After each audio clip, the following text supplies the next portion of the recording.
Now? Now. Wait. We're just having a beer here at Woody's, and we were just talking about what happened in Brussels last week, and I think that last week in the video I mentioned, ISIS is kind of a murderous cult, and it has nothing to do with religion. But I've been doing some reading, and a lot of thoughtful analysts really examined what's happening in Europe, and they think that a lot of this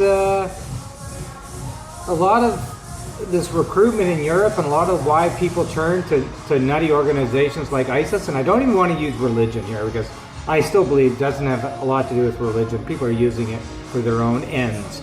I think it has to do with a lot of disenfranchised young men in Europe who have immigrated to Europe and have found no jobs, no integration, been totally ostracized, and the European countries, Northern European countries, particularly France, Netherlands, Belgium, Britain, have not been able to immigrate, particularly Muslims, and a lot of Muslims from their former colonies. In France's case, North Africa and West Africa, Britain from all over, and and there's a lot of just anger out there, and it's basically, it's a crime problem. People who are poor, and disenfranchised, and ostracized turn to crime and to turn to extremism. And I think in Europe's case, a lot of people do get attracted by ISIS, particularly a lot of young Muslim men who are French citizens, Belgian citizens, Dutch citizens, British citizens. But they're ostracized and they're disenfranchised and they don't have job opportunities, and there's a lot of racism. You take the RER, the express train from CDG, Charles de Gaulle, major international airport in Paris, to Gare du Nord, the great train station in central Paris, and you go through the most seedy neighborhoods. You go through the most seedy sort of townhouse complexes and apartment complexes where a lot of immigrants live on the fringes of Paris. The city of light isn't the city of light. In many ways, it's a city of darkness for a lot of immigrants. And a lot of people turn to extremism because they just feel they have no alternatives, no options. And that's the case certainly in this nasty little neighborhood in Brussels, Molenbeek. It's the case in many neighborhoods in Europe. And in Britain, a lot of South Asians are totally ostracized. They live in ghettos. They never, a lot of immigrants from the British Empire, they never integrated. And this is one of the reasons people turn to extremism. No jobs, no money, they live in poverty, there's a lot of racism, they're not integrated into society. And you have to integrate people. Canada and the United States don't have these problems, particularly Canada. Canada doesn't have these problems. Immigrants are integrated pretty quickly. You just go to Ryerson, just down the street here from Woody's, like a 3-minute walk. Lots of South Asians, Ryerson is full of South Asians, full of brown people. The joke is it's called Karachi U. It's totally, people are totally integrated in this. Toronto has 500,000 South Asians in the GTA or in the GTA, and they're totally integrated. There's none of this isolation. They're going to, they're a big part of our society, and there's not the discrimination, the racism that you would see in Western Europe. And so you have to integrate people, you have to accept people, and Canada does a good job of that. Certainly Toronto does.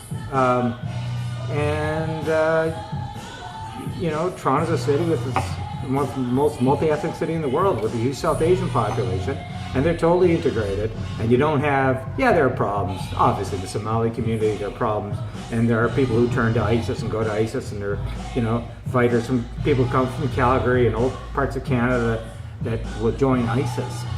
But it's small. It's not that big a deal. By and large, Canada knows how to integrate immigrants. So does the United States. Canada is a beacon that way, though, much better than other countries. You got to accept people, you got to integrate them, and Western Europe hasn't been able to do that. And the European project, the European Union, European project, which was set up after the Second World War, the European community was set up after the Second World War to basically stop wars in Europe, and it's pretty much been successful. There aren't, other than what happened in the former Yugoslavia and the breakup of the former Yugoslavia in the Balkans, there's been peace in Europe. It's worked. The European project has worked, and now it is fraying a bit because of the migrant crisis, and lots of migrants because of Europe's position. It's close to, Europe is linked to Asia, and they can cross the borders easily, come from North Africa pretty easily, and Central Africa. The migrant crisis is causing Europe a lot of challenges. But the European project is good. European Union is good. And Britain, they're thinking of leaving the European Union. They called Brexit. That would be stupid, absolutely stupid. Britain needs Europe, and Europe needs Britain. And the fact that the European, you can travel between countries in Europe without passports is a great idea. It's fantastic. So, yeah, I hope the European Union survives this crisis, this recent crisis. Someone has mentioned recently in the Washington Post, the borders on the periphery of Europe have hurt Europe. The wars that have happened on the periphery of Europe, in Libya, in Syria, and farther afar in Afghanistan, which a lot of European countries have participated in, have not benefited Europe because it's created migrant crisis and refugee crisis. And your refugees, because of land, there are no major obstacles to getting into Europe. There's a migrant crisis, and it's creating a really tough situation. But the Europeans got to do a better job of integrating people. And why a lot of young Muslim men in the suburbs of Paris and Brussels and Amsterdam and London turn to extremism is because they have nowhere to turn. They've been totally disenfranchised. And they still live in fundamentally racist white societies. And Germany has taken in a lot of migrants, and Germany's going through a lot of tension. You got to hand it to Angela Merkel, though. That's good for her for being so brave on this. Germany, a very homogeneous society, as we all know, but she's been good on this. And yeah, Europe is going through a crisis, but Europe shouldn't close its borders. It's got to become more integrated, more multi-ethnic. It's got to become more like Canada and the United States, and it's certainly got to do a better job of integrating people. And I'm sitting here in Toronto, where we do a lot better job of integrating immigrants. And I'm just sitting here in a bar just north of a university that you could basically call it a South Asian university, Ryerson. So many brown and people that go there, and I remember after Paris there were open air ceremony.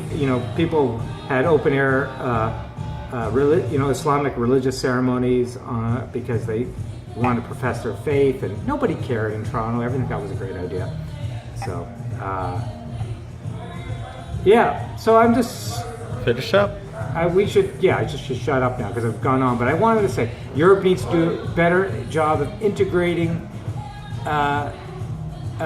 immigrants, and we've done a good job in Canada, and Toronto's a great example of that. And that's it.